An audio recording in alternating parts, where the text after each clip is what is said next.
दुश्मनों के नरगे में गिरे हुए एक नौजवान की दास्तान शुजाअत, जिसके लिए नामूसे वतन की हिफाजत नकदे जान से बढ़कर अजीज थी। ये एक ऐसे नौजवान की हंगामा खेज जिंदगी की सरगुज़िश्त है जो अपने मुल्क की सरहदों की सलामती को यकीनी बनाने के लिए दुश्मन मुल्क के शातिर हिंदुओं की साजिशों को नाकाम बनाता रहा, दुश्मनों को नाकू चने चबवाता रहा। साजिशी जहन रखने वाले हिंदुओं को उनकी गासिबाना फितरत की फसल काटनी पड़ी। आग जलती रही, खून उबलता रहा और वो अपनी मुजाहिदाना शान से आगे बढ़ता रहा। जो हाथ उसकी जानिब बढ़ा कट के रहा। दुश्मनों की हर चाल खुद उन्हीं के लिए शहमात बनी। मोहतरम जनाब इकबाल काज़मी साहिब के कलम से निकला एक शाहकार नावल सरफरोश मुजाहिद अंगारे। कहानी की तरफ बढ़ने से पहले आपसे गुजारिश है कि चैनल को सब्सक्राइब करके साथ में मौजूद बेल आइकन पर क्लिक कर लें ताकि जैसे ही नई किस्त अपलोड की जाए फौरन आप तक पहुंच जाया करे। चलिए कहानी की तरफ चलते हैं। मुझे सीने में सांस रुकता हुआ महसूस होने लगा, आंखें हल्कों से उबलने लगी। अपने आप को छुड़ाने की मेरी आखिरी कोशिश भी नाकाम हो चुकी थी। कैप्टन गोपाल पर वाकई जुनून तारी था। वो मुझे गला घूंट कर मार डालना चाहता था। उसी वक्त सीता की आवाज मेरी समाज से टकराई। यह आवाज मुझे मीलों दूर से आती हुई महसूस हुई थी। गोपाल, छोड़ दो इसे। मैं कहती हूँ छोड़ दो। मगर कैप्टन गोपाल पागल हो गया। मेरे गले पर उसकी गिरफ्त कुछ और बढ़ गई। सीता की चीखती हुई आवाज मेरी समाज से टकरा रही थी और फिर कैप्टन गोपाल के मुंह से एक करा खारिज हुई। मेरे गले पर उसकी गिरफ्त ढीली पड़ गई। मैंने धुंधलाई हुई नजरों से सीता की तरफ देखा। उसके हाथ में कॉफी टेबल का टूटा हुआ पाया था जिसे उसने गोपाल के सर पर जरब लगाई थी। सीता का हाथ ऊपर को उठा हुआ था। उसने दूसरी जरब लगाई, लेकिन इस मर्तबा वार सर की बजाय उसके कंधे पर पड़ा। गोपाल के हाथ मेरे गले से हट गए। मेरी आंखों के सामने से छाई हुई धुंध छटने लगी। मैं गहरे गहरे सांस लेने लगा। शमरोज, उठो। सीता की चीखती हुई आवाज मेरी समाज से टकराई। मारो इसे, मार डालो इसे। मैं सर को जोर जोर से झटके देने लगा। कैप्टन गोपाल अब भी मेरे सीने पर सवार था। मैंने उसे एक तरफ गिरा दिया और उठने की कोशिश करने लगा। गोपाल ने मेरे मुंह पर गूंसा रसीद कर दिया। गूंसा इस कदर जोरदार था कि मेरा दिमाग झिंझिना उठा। सीता ने हाथ में पकड़े हुए कॉफी टेबल के पाए से कैप्टन गोपाल के कंधों पर 2-3 जरबें लगाईं। कैप्टन गोपाल के मुंह से गंदी गालियां निकलने लगी और फिर ये गालियां खरखराटों में तब्दील हो गईं। वो मुझे छोड़कर सीता की तरफ लपका और उस पर ठोकरों की बारिश कर दी। सीता की चीखें कमरे में गूंजने लगी। मैंने सर को 2-3 झटके दिए। मेरे हवास बहाल होने लगे थे और फिर मैंने कैप्टन गोपाल पर छलांग लगा दी और उसे रगीता हुआ दूर तक ले गया। लेकिन कैप्टन गोपाल को एक बार फिर मौका मिल गया और वो मुझे नीचे गिराकर मेरे जिस्म पर ठोकरें बरसाने लगा। बस गोपाल, सीता की चीखती हुई आवाज सुनाई दी। इसे छोड़ दो वरना मैं तुम्हें गोली मार दूंगी। हट जाओ सीता, मैं इस उग्रवादी को जिंदा नहीं छोड़ूंगा। कैप्टन गोपाल मुझे एक और ठोकर मारते हुए गुर्राया। कमरा फायर की आवाज से गूंज उठा। उसके साथ ही सीता की गुर्राती हुई आवाज सुनाई दी। अब अगर तुम पीछे न हटे तो दूसरी गोली तुम्हारी खोपड़ी में लगेगी। कैप्टन गोपाल मुझे गूंसा मारने जा रहा था, लेकिन उसका उठा हुआ हाथ रुक गया। ये क्या कर रही हो तुम? वो सीता की तरफ देखकर गुर्राया। तुम एक आतंकवादी को बचाने की कोशिश कर रही हो। ये ना तो आतंकवादी है और ना उग्रवादी। सीता ने उसके चेहरे पर नजरें जमाते हुए जवाब दिया।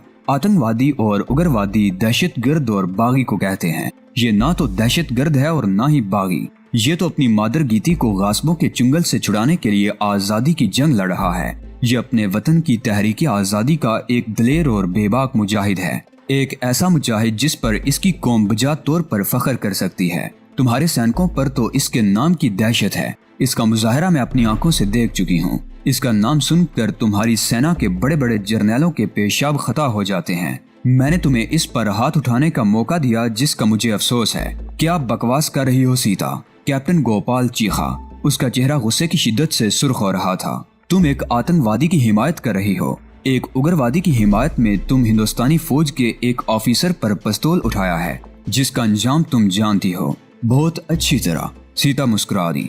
मैं यहाँ से कश्मीर की तरफ गई तो इसी मकसद के लिए गई थी कि शमरोज को गिरफ्तार करके लाऊं। मैं अपने मकसद में कामयाब भी हो गई हूँ, लेकिन वहाँ मैंने जो कुछ भी देखा है उससे मेरे दिल में भारतीय फौज के लिए शदीद नफरत पैदा हो गई है। इतने मुजालिम तो हिटलर ने भी यहूदियों पर नहीं तोड़े होंगे जितने भारतीय फौज कश्मीरी निहत्थे और मजलूम मुसलमानों पर डा रही है। हथियारों की तलाश के बहाने इनके घरों को लूटा जा रहा है। मुजाहिदीन को पनाह देने के इल्जाम में इनकी बस्तियों को जलाकर राख किया जा रहा है। मासूम बेगुनाह लोगों को बेदर्दी से मौत के घाट उतारा जा रहा है। औरतों और कम उम्र लड़कियों को इज्तिमाई आबरूरेजी का शिकार बनाया जा रहा है। भारतीय फौजियों ने कश्मीर को एक शिकारगाह बना रखा है। ये इंसान नहीं, भेड़िए और दरिंदे हैं जिनके मुंह को इंसानी खून लग गया है। सीता, कैप्टन गोपाल एक बार फिर चीखा।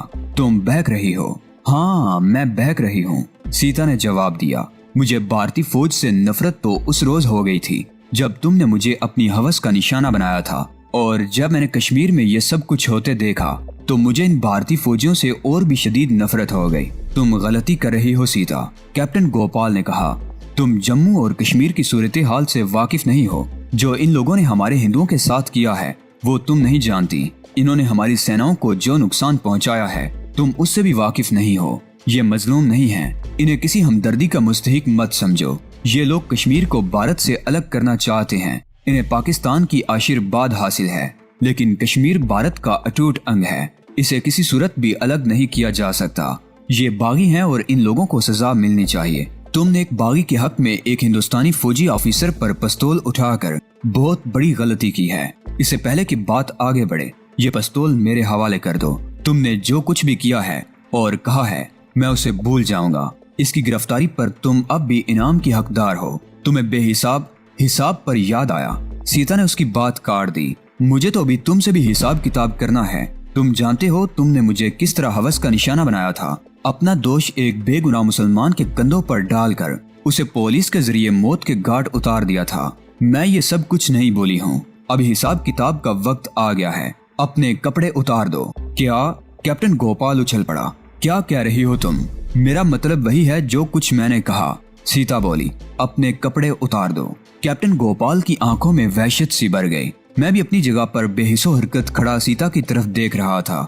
मुझे इस बात पर हैरत नहीं थी कि सीता ने गोपाल को कपड़े उतारने को क्यों कहा था और वो उसके साथ क्या करना चाहती थी। हैरत तो उसके तर्ज अमल पर थी। थोड़ी देर पहले उसने मुझे प्लेट में सजाकर कैप्टन गोपाल के सामने पेश कर दिया था कि ये है वो खतरनाक तरीन कश्मीरी उग्रवादी जिसने कश्मीर में भारतीय फौज को नाकाबिले तलाफी नुकसान पहुंचाया था। और इस वक्त ये बात भी वाजे हो गई थी कि वो महज मुझे फांसने के लिए यहाँ से कश्मीर गई थी और अपने मकसद में कामयाब भी हो गई थी। वो मुझे यहाँ तक लाई थी और उसने मुझे कैप्टन गोपाल के सामने पेश भी कर दिया था।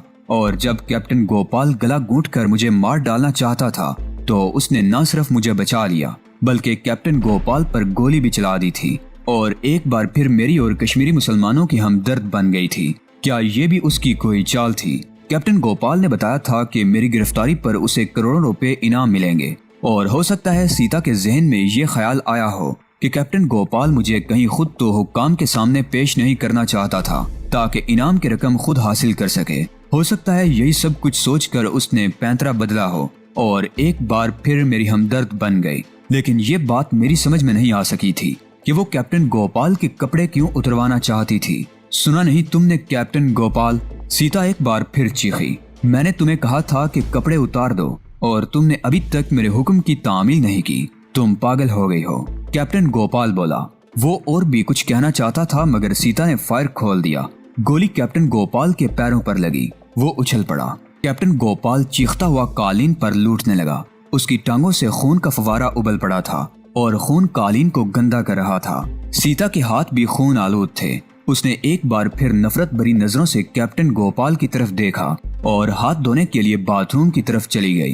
कैप्टन गोपाल तकरीबन 15 मिनट तक मचलता रहा। उसने किसी न किसी तरह नीकर पहन ली और 2 मिनट के अंदर अंदर नीकर भी खून से तर हो गई। सीता अभी तक कमरे ही में थी। मैंने एक नजर कैप्टन गोपाल की तरफ देखा और सोफे पर पड़ा हुआ पिस्तौल उठाकर उसी कमरे में आ गया जहां सीता थी। मेरा ख्याल था कि वो बाथरूम में होगी मगर वो बेड पर पड़ी गहरे गहरे सांस ले रही थी। तुमने उसके साथ बहुत ज्यादती की है, मैंने सीता की तरफ देखते हुए कहा। ज्यादती?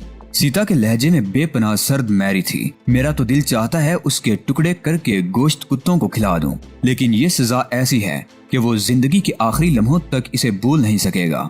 हम अभी बातें कर ही रहे थे कि बाहर से आहट सुनकर चौंक गए। आवाज ऐसी थी जैसे बरामदे का जालीदार दरवाजा धड़ से बंद हुआ हो। सीता उछलकर बेड से उतर गई। मैं भी उसके साथ बाहर की तरफ लपका। कैप्टन गोपाल सिंह हाल वाले कमरे में नहीं था जहां हम उसे छोड़कर गए थे। मैंने इधर उधर देखा, वो कहीं भी दिखाई नहीं दिया। सीता ने मेरे हाथ से पिस्तौल झपट लिया और बाहर की तरफ दौड़ी। मैं भी उसके पीछे ही लपका। कैप्टन गोपाल झुककर लड़खड़ाता हुआ बाहर वाले गेट की तरफ दौड़ रहा था। सीता ने पोर्च में छलांग लगा दी और पिस्तौल को दोनों हाथों में पकड़कर पे दर पे ट्राइगर दबाती चली गई। 3 गोलियां चली थीं और तीनों की तीनों कैप्टन गोपाल की पुश्त में पेवस्त हो गईं। वो लट्टू की तरह गूंग कर गिरा और तड़पने लगा। उसके मुंह से निकलने वाली चीख बड़ी खौफनाक थी। गोलियों और गोपाल की चीखों की आवाज रात के सन्नाटे में दूर तक फैल गई थी। मैंने भी सीता के पीछे गेट की तरफ छलांग लगा दी। उस जगह बरामदे के बल्ब की मध्यम से रोशनी पहुंच रही थी। मैंने झुक कर देखा, 2 गोलियां उसकी पुश्त पर लगी थी और एक गर्दन में। वो बेहिसो हरकत हो चुका था। सीता ने उस पर थूक दिया और उसको एक ठोकर मारकर पीछे हट गई। मुझे यकीन है कि कश्मीर में भी भारतीय सैनिकों को पीठ पर ही गोलियां लगती होंगी। वो बुड़बुड़ाई, ज्यादातर। मैंने जवाब दिया और चंद लम्हों की खामोशी के बाद बोला, रात के सन्नाटे में गोलियों की आवाज दूर तक गूंजी होगी। अगर कोई पता करने इस तरफ आ गया तो ये महाराज प्रताप सिंह की हवेली है। सीता ने जवाब दिया, यहाँ कुछ भी हो जाए कोई इस तरफ आकर दरवाजे पर दस्तक नहीं देगा। अब इस लाश का क्या किया जाए? मैंने पूछा। हवेली के पीछे बहुत जगह है, कहीं भी गड़ा खोद कर डाल देंगे, उसने जवाब दिया। और फिर कुछ ही देर बाद हम लाश को घसीटकर हवेली के पिछली तरफ ले गए। यहाँ वसी और ईज कंपाउंड था। 4 दीवारी के साथ साथ कतार दर कतार नारियल के ऊंचे दरख्त थे जो तेज हवा से एक तरफ झुके जा रहे थे। सीता मुझे वहीं रुकने को कहकर पिछले दरवाजे से हवेली में चली गई। कुछ ही देर बाद वो एक गैंती और बेलचा ले आई। हमने दीवार के करीब जगह का इंतखाब किया और मैंने गैंती से खुदाई शुरू कर दी। जमीन नरम थी। 6 फुट लंबा और 3 फुट गहरा गड्ढा खोदने में 1 घंटे से ज्यादा नहीं लगा। कैप्टन गोपाल की लाश उस गड्ढे में डालकर जमीन बराबर कर दी गई। ताजा खुदी हुई जमीन देखकर किसी को शुबा तो नहीं होगा, मैंने हाथ झाड़ते हुए कहा। राजों महाराजों की हवेलियां और महल्लात अपने अंदर पता नहीं कैसे कैसे राज छुपाए हुए हैं। ये तो एक लाश है जिसे जमीन ने निगल लिया। अब इसके बारे में कौन जान सकेगा? सीता ने जवाब दिया और चंद लम्हों की खामोशी के बाद बोली, मैं इसे जान से नहीं मारना चाहती थी। इसने भागने की कोशिश करके खुद ही अपनी मौत को दावत दी थी। अगर ये निकलने में कामयाब हो जाता तो हमारे लिए मुसीबतों के पहाड़ खड़े हो जाते। अभी तुमने कहा है कि मैं इसे जान से नहीं मारना चाहती थी। मैंने कहा, क्या तुम इसे जिंदा छोड़ देती? क्या उस सूरत में ये हमारे लिए मुसीबतों के पहाड़ खड़े नहीं कर सकता था? मैं इसे इस तरह यहाँ से जाने की इजाजत देती कि ये जिंदगी भर अपनी जुबान बंद रखता। आओ अंदर चलते हैं, सीता ने कहा। हम हवेली के पिछले दरवाजे से अंदर आ गए। सीता ने मुझसे बेलचा और गैंती लेकर स्टोर रूम में डाल दिए। हाल कमरे का सारा सामान उलट पुलट हो रहा था। सेंटर टेबल टूट जाने से शीशे की किरचियां इधर उधर बिखरी हुई थी और कालीन पर चारों तरफ खून फैला हुआ था। हमें थोड़ी सी मेहनत करनी पड़ेगी, सीता ने मेरी तरफ देखते हुए कहा। उसके बाद हम आराम से बैठकर चाय पियेंगे और गपशप करेंगे। हमने फर्नीचर वगैरह अलग हटाकर कालीन को रोल कर दिया। इससे पहले टूटी हुई कॉफी टेबल और शीशे के बड़े बड़े टुकड़े उठाकर एक तरफ डाल दिए थे। कालीन खासा वजनी था। उसे घसीटकर छत तक ले जाने में हम दोनों पसीने में नहा गए। वापस आकर हमने फर्नीचर सेट किया। सीता एक सोफे पर बैठकर गहरे गहरे सांस लेने लगी। मैं नहाकर कपड़े बदल लूं फिर चाय बनाती हूँ, सीता कहते हुए उठ गई। मैं भी फौरन ही उठ गया और उससे पहले ही कमरे में घुसकर बैग में से अपने कपड़े निकालने लगा।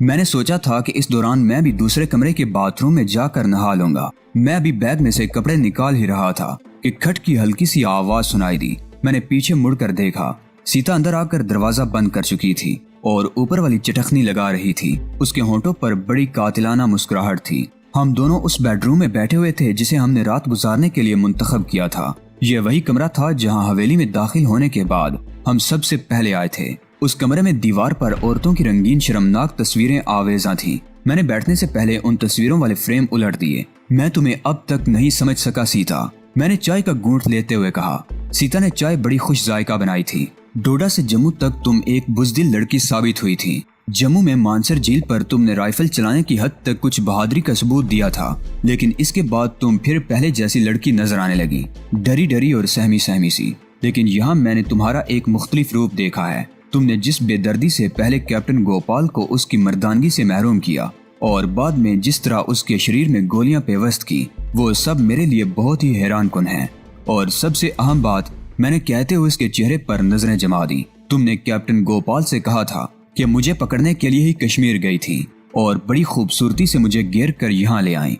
मुझे अब तुम पर शुबा होने लगा है। तुम कौन हो सीता? वो तो हरगिज नहीं हो जो अब तक अपने आप को जाहिर करती रही हो। मैं तुम्हारी असलियत जानना चाहता हूँ। मेरी असलियत? सीता ने कहते हुए दोनों पैर सामने को फैला लिए। वो बेड की पुष्ट से टेक लगाए बैठी थी। मेरी असलियत जानना चाहते हो तो सुनो। उसने मेरे चेहरे पर नजरें जमा दी। मैं भारतीय इंटेलिजेंस एजेंसी रा की एजेंट हूँ। क्या? मैं उछल पड़ा। ये सच है। सीता के होंठों पर खफीफ सी मुस्कुराहट आ गई। ये कॉलेज के जमाने की बात है। एक रोज कॉलेज में शीताब नामी औरत से मेरा सामना हो गया। वो आनंद नामी किसी लड़के के बारे में पूछ रही थी। आनंद मेरी ही क्लास में पढ़ता था, लेकिन उस रोज वो कॉलेज नहीं आया था। न जाने क्यों मुझे उस औरत पर शुबा सा हुआ और मैंने उसका पीछा करना शुरू कर दिया। मैं 2 दिन तक उसकी निगरानी करती रही। इस दौरान आनंद ने भी कम से कम 3 मरतबा उससे मुलाकात की थी और ये मुलाकातें निहायत पुरस्कार अंदाज में जयपुर से बाहर अंबर के पुराने मोहल्लात में हुई थी। न जाने क्यों उस औरत पर मेरा शुबा बढ़ता गया।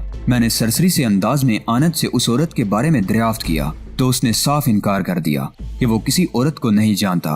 बकौल उसके पिछले कई रोज से किसी औरत से उसकी मुलाकात नहीं हुई थी। मेरा शुबा बढ़ता गया। वो औरत 3 दिन बाद गायब हो गई। 1 महीने बाद वो औरत मुझे दोबारा नजर आ गई।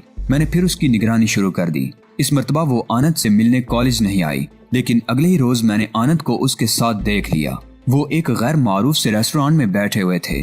आनंद की उम्र 22 के लगभग थी, जबकि वो औरत 40 के करीब थी। मुझे उन दोनों के इस तरह छुप छुप कर मिलने पर हैरत थी। इसमें शुबा नहीं कि 40 की होने के बावजूद वो औरत बेहद हसीन थी, लेकिन हैरत तो मुझे आनंद पर थी। वो तो जवान और खूबसूरत लड़कियों का दिलदादा था। एक उदेड़ उम्र औरत के चक्कर में किस तरह फंस गया था। मुझे कुछ गड़बड़ का एहसास हो रहा था। मैंने उनकी निगरानी जारी रखी और तीसरे रोज उन दोनों का पीछा करती हुई नरदानी मार्ग के इलाके में वाक़े एक बंगले तक पहुंच गई। उनके आने से पहले वो बंगला मुकम्मल तौर पर तारीकी में डूबा हुआ था, लेकिन फिर रोशनी नजर आने लगी। मैं किसी न किसी तरह दीवार फांद कर अंदर पहुंच गई। मैं दबे कदमों बंगले की इमारत के साथ घूमती हुई उस खिड़की के सामने पहुंच गई जहां रोशनी हो रही थी। वो बेडरूम था। उस कमरे में आते ही शेताब नामी उस औरत ने साड़ी उतार दी थी। उसके जिस्म पर सिर्फ मुख्तसर सा ब्लाउज और पेटीकोट था। आनंद उसके सामने खड़ा भूखी नजरों से उसकी तरफ देख रहा था। उस औरत ने अपनी बाहें फैला दी। आनंद वालिहाना अंदाज में उससे लिपट गया और वो दोनों बेड पर गिर गए। और फिर वहाँ जो कुछ हुआ मैं अल्फाज में बयान नहीं कर सकती। वो शैतानी खेल था जो बड़ी गर्मजोशी से खेला जा रहा था। मैं अगरचे उस वक्त खिड़की के सामने से हट गई थी, लेकिन अपने आप में अजीब सी सनसनी महसूस कर रही थी। मेरे सीने में अंगारे भर गए थे और दिमाग में आंधियां सी चल रही थी। पता नहीं कितनी देर गुजर गई थी और फिर बातों की आवाज सुनकर मैं जैसे होश में आ गई। मैंने उठकर दोबारा खिड़की से झांका तो इस मर्तबा एक और सनसनीखेज मंजर देखने को मिला। वो दोनों बेड पर बैठे हुए थे। उनके बीच सिगरेट के पैकेट के बराबर एक डिबिया रखी हुई थी जिसमें कई बटन लगे हुए थे और एंटीना की तरह एक तार बाहर निकली हुई थी। शेताब नामी वो औरत आनंद को उस डिबिया के बारे में कुछ बता रही थी और आनंद बार बार इस तरह सर हिला रहा था जैसे वो उसकी बात समझ रहा हो। फिर शेताब उठकर अलमारी के करीब चली गई। अलमारी खोलकर उसने वेलवेट के कवर वाली डिबिया निकाल ली जो हुजम में पहली डिबिया के बराबर थी। और ये एक खूबसूरत टाइप इन है तुम्हारे पिताजी के लिए। शेताब की आवाज मेरी समाज से टकराई। 3 दिन बाद तुम्हारे पिताजी की सालगिरह है और तुम जानते हो वो अपनी सालगिरह हमेशा घर वालों के साथ मनाते हैं। इस बार भी वो 1-2 दिन की छुट्टी लेकर जैसलमेर से यहाँ जरूर आएंगे। तुम ये टाइप इन उन्हें सालगिरह के तोहफे के तौर पर दोगे। शेताब ने डिबिया खोलकर वो टाइप इन आनंद को दिखाई और उसे डिबिया में रखकर डिबिया आनंद के हवाले कर दी। उसके बाद वो देर तक बातें करते रहे। शेताब ने आनंद को एक बार फिर दूसरी डिबिया के बारे में बताया जिसमें एंटीना और बटन लगे हुए थे।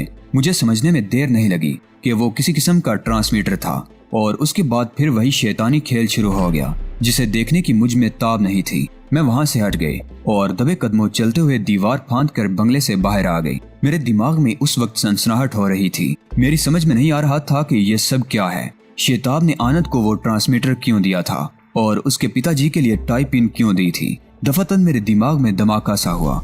आनंद के पिताजी फौज में कर्नल थे और जैसलमेर छावनी में ड्यूटी दे रहे थे। मैंने कुछ जासूसी कहानियां पढ़ रखी थी और बाज फिल्मों में भी ऐसी चीजें देखी थी और अब मुझे ये सब कुछ देखकर यकीन हो गया कि ये भी कोई जासूसी ही का चक्र है। वो शेताब नामी औरत दुश्मन की एजेंट थी और उसने आनंद को भी अपने जाल में फंसा लिया था। आनंद के पिताजी फौज में कर्नल थे और जैसलमेर छावनी में तैनात थे। जहाँ से पाकिस्तान की सरहद 50-60 मील से ज्यादा नहीं। मैं वो रात सो नहीं सकी। मेरी समझ में नहीं आ रहा था कि क्या करूं। अगर मैं ये बात पुलिस को बताती तो कोई फायदा ना होता। पुलिस का काम करने का तरीका कार कुछ ऐसा है कि वो काम कम और शोर शराबा ज्यादा करते हैं। वो शेताब को पकड़ तो लेते लेकिन घूस लेकर छोड़ देते। दूसरे दिन शेताब फिर गायब हो गई। उस बंगले पर ताला पड़ा हुआ था। अगले रोज आनंद कॉलेज नहीं आया। सालगिरह वाले दिन उसके पिताजी भी जयपुर पहुंच गए। मेरी बेचैनी बढ़ती जा रही थी। मेरे जहन में गोपाल का ख्याल उभरा। वो नया नया फौज में गया था और इन दिनों एकेडमी में था। उससे राब्ता करना मुश्किल था। मुझे अपने एक और रिश्तेदार का ख्याल आ गया। वो भी फौज में ऑफिसर था। मैंने फोन पर उससे बात की तो वो उसी रोज जैसलमेर से जयपुर पहुंच गया। उसी रोज बड़ी राजदारी से आनंद को हिरासत में ले लिया गया और उसके पिताजी को तोहफे में दी जाने वाली टाई पिन भी कब्जे में कर ली गई। उस टाई पिन के अंदर एक बहुत नन्हा सा और बहुत ताकतवर ट्रांसमीटर पोशीदा था। उस ट्रांसमीटर के जरिए दुश्मन हमारे फौजी ऑफिसरों की बातें सुनते रहते और सरहद पर इंडियन फौज की सरगर्मियों से आगाह रहते। दोस्तों, आज की किस्त आपको कैसी लगी? कमेंट बॉक्स में अपनी कीमती राय का इजहार लाजमी करें। वीडियो को लाइक करके अपने दोस्तों अजीजों से लाजमी शेयर करें। चैनल को लाजमी सब्सक्राइब करें। अगली वीडियो तक इजाजत दीजिए। तब तक अपना और अपने इस चैनल ऐलान हकीकत का ख्याल रखिएगा। अल्लाह निगहबान।